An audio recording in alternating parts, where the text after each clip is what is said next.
Hello everybody, and thank you for joining me. This is Sierra from Sierra T Designs, and today I have week 12 of my 12 Weeks of Christmas series card. So let's jump right in.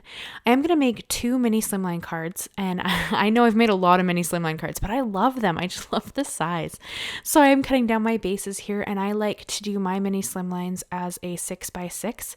So I do have a 8.5 by 11 sheet of cardstock here, and then I'm just cutting it down to my 6x6 for my bases. And I am going to cut down also a piece of HammerMill cardstock to the same size, the same 6x6, because my stencil is slightly smaller than the 6x6, and I want to cut it in half for my panel.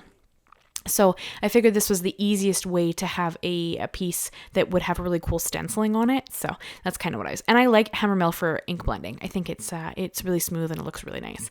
So I'm going to score my card bases in the center at the 3-inch mark so that my finished card is 6 inches by 3 inches. That is my preferred slimline card size. I know that you can do like 3 1/4 by 6 1/4 and stuff like that. I don't. I like this smaller size so that I have more room in my envelope because I have a tendency to add a lot of bling to my cards. So, and here I have the Simon Says Stamp Snowflake Cluster Stencil, and I just sprayed some Pixie Spray on the back because it is a very delicate stencil, and it was minus 25 when I was recording this, Celsius. I live in northern British Columbia in Canada, and it was very, very cold. I would normally suggest that you spray something like that outside. However, I'm not going to stand outside in that cold of weather just to spray my stencil. So I always try to spray on a piece of paper towel and then kind of give it a second so that the fumes kind of dissipate. You should probably do it outside. However, again, I'm not standing inside at that weather. But so I'm going to jump right into my ink blending. So I am using Salvaged Patina, shaded Lilac, and Pumice Stone Oxide inks. I love this color combo. I think it's really pretty. I think it makes kind of a cool winter kind of vibe, and that's what I was going for since this is our last official Christmas card in the 12 Weeks of Christmas. I cannot believe it's Christmas in like 6 days. Like, it's just mind-boggling to me. I don't know where this year has gone, and it just keeps going faster and faster. But yeah, so that is the colors I used, and I did go over them twice just to get a bit of a blend. I'm not really trying to blend them just because I kind of like the solid blocks of color for this. I'm not really trying for like a really blended look.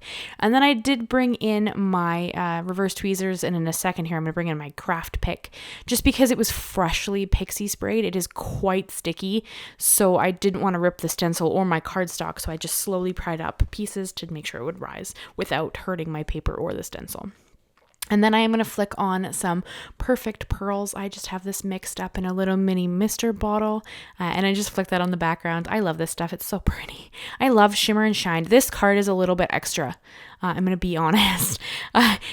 You guys know that I'm already a more is more type of crafter, but this card is a bit extra just because it was the last one and I wanted to pull out of the stops. So I'm going to cut my panel in half here. So it's now 3x6, but I do want a border of that really pretty glitter champagne cardstock. You can kind of see to the left there. I'm going to pull that in here in a second so you can actually see me trim it down.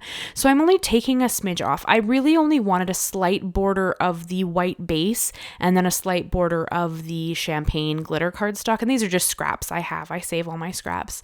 And I'm just cutting them down to create a border. And then I will adjust my border as well. It wasn't quite enough. Here you see it's very, very small. It's not even an 1/8 of an inch. It's probably a 1/16 of an inch at this point. And that was just too small. So I'll make sure, like, I'm just double checking what I trimmed it to here. And then I'm going to bring back in my colored panel and I'm going to trim off a bit more. So in the end, I think that I really aimed for about an 1/8 of an inch border, but I honestly eyeball my measurements. So really go for the border that you like best. See here, I have a bit more of a border. And then when you bring in the white base, you can see that I have a little white base border as well. I kind of like that look. That's just my thing. And I don't want to waste any of this stunning cardstock. So I have 3 different, these are dies. I was going to say stamps. I have 3 different snowflake dies here. I have the Aurora. These are all Simon Says Stamp. I have the Aurora, I have the Grace, and then I have the 2 smallest from the Trio Harmony set. And everything I used is linked and listed down below. And I just cut them out of that champagne glitter cardstock. Normally, I would suggest that you adhere them down with something, but nothing really sticks to this glitter cardstock well without me kind of fighting with it. So I just kind of hope that they didn't shift and then put them through. I really wouldn't necessarily suggest that, but I've tried to adhere them down before and they pretty much never stay. So the glue or the tape just shifts around and then I just fight with it. So I just find if I lay them down and then I'm really careful without shifting my, in this case, I'm using the Magic Mat from scrapbook.com, but my base and my Gemini there. And I do use Gemini Jr plates in my Gemini. You can do that. I just find that they're easier to use just because then I don't need the same amount of distance. And I use just a cardstock shim. That's what you see sitting on the top there. It's just a white piece of heavyweight cardstock. I just needed an extra shim to make sure delicate die is cut. And that's the sandwich that I like to use. So I've popped them all out and then I'm going to poke out all the holes. And then here I'm going to start kind of assembling my card just because I'm worried that I'm going to have a heck of a time getting these pieces to stick. So I want to put some weight on them. So I brought out Nuvo Deluxe glue. You guys know I prefer liquid glue especially for this, so that I have a little wiggle room to make sure that my eighth of an inch base still stands out. I have a struggle to lay down layers if I can't move them around a little bit. I find that I pretty much never get them straight. I don't know if that's just me, but if I had to do this without being able to shift the cardstock around a little bit, I don't know that I would ever get it straight. I just really struggle with that. So I prefer a liquid glue for this, and Nuvo is great. Barely Art glue is really good, whichever you prefer. And then I am also going to adhere down my panel just because I'm not totally sure of the placement I want for my snowflakes. And I am only going to show you this on the one card, although I do the exact same thing on the second card. They're going to be the same, except like the stencil is the other way, I think, but otherwise they're the exact same. And I do end up decorating the inside of the cards as well. I'll show you that at the end of the video. I'm not going to show you it during the video because it's already ended up being a slight bit longer than I meant it to, just because I wanted to show you making envelopes for these cards. So I am going to use my Barely Art glue to adhere down the snowflakes. It's just because it has that fine tip, which I love. So I like to use it for really finicky or delicate things. And you see that I do pounce off the glue as well up on my glass mat there because it's super, super easy to clean out. And I didn't want the glue to seep out around these super delicate snowflakes because the oxide inks are water salt, like they'll move, right? And glue is liquid. So if you have too much glue, the color will move underneath it. Now, that's not a big deal. The only thing, though, is that, of course, that then you can see them because the color moves with the glue. If you're really paying attention and look really close, it's not a big deal. The glue dries clear and matte, so you don't really notice them unless you're intentionally looking for it. But I have a tendency to not want glue to kind of come out, and I do really fine dots of glue, but I still pounce it down just to get rid of it. And again, you could have done this more. You could have cut extra snowflakes and layered them up and given more dimension to the card, but I'm going to mail these because I realized, shockingly enough, I did not make enough Christmas cards. So I need to mail these. So yeah, these are going in the mail. Excuse me. So I didn't want to add a ton of dimension to them and then have them not go through the mail nicely. And then I just brought my Delicata Golden Glitz ink in, and that's what I'm going to stamp my sentiment down in. This is a gold ink, not a champagne ink. However, they match pretty well, so I think that you can pretty much get away with using them together. And I used I believe it's a Simon Says Stamp Joyful Season stamp set, and that's what I also used on the inside here. When I show it to you at the end, I stamped a sentiment on the inside as well, and it was from that same set. I think it has some beautiful stamps. They're just stunning. The like sentiment stamps in that stamp set are just really beautiful. And then I'm just trimming these down to be little labels. I kind of thought that maybe I might give them kind of a funky edge, maybe like a banner or something like that. So I left some extra length to them, but in the end I choose not to. And this is the same HammerMill cardstock I used for my ink blending. I just really wanted the whites to match.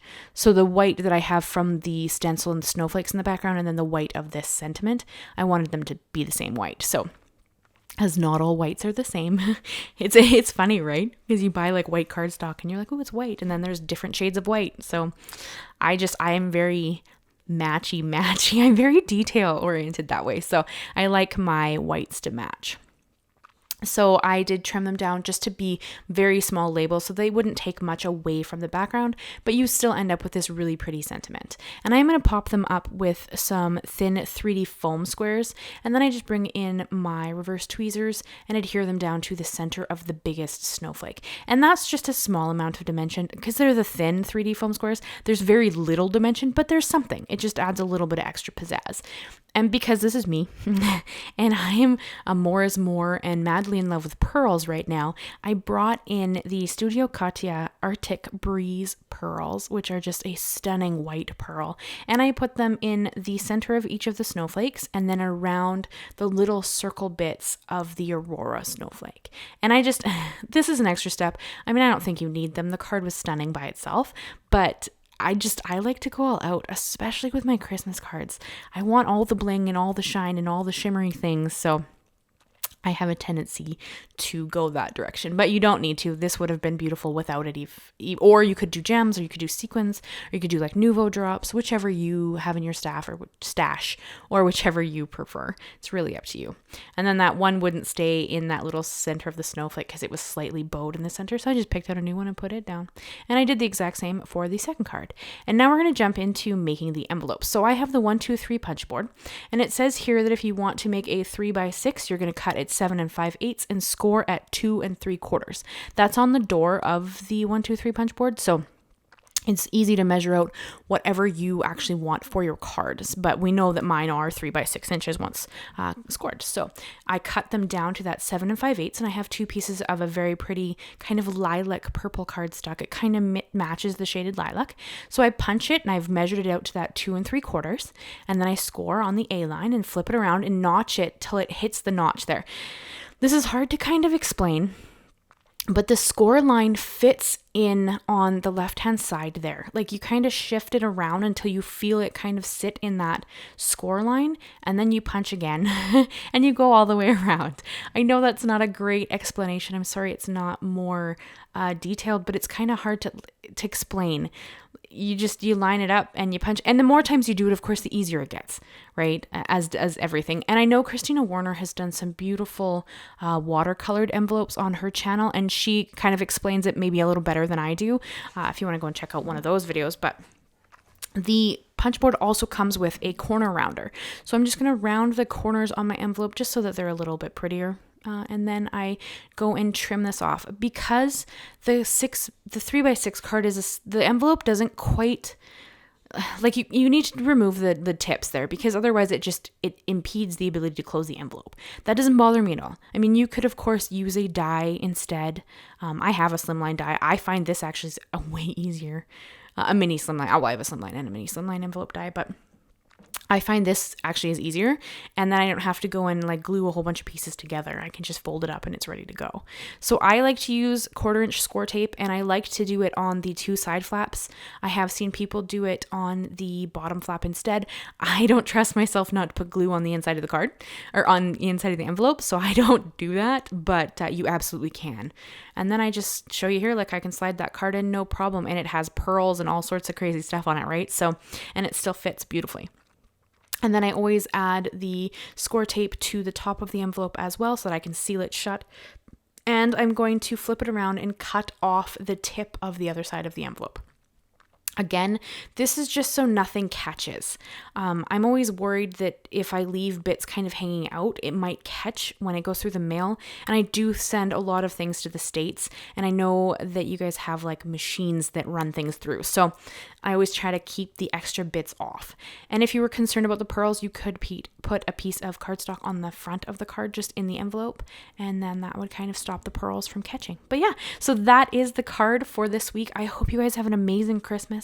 I know I will have another Matchbox video on Thursday, because I do videos every Monday and Thursday, and I will see you guys again soon. Leave me a like, leave me a comment, and I hope you will consider subscribing. I do move videos every Monday and Thursday. Thank you so much, guys, and I will see you again soon. Bye-bye for now.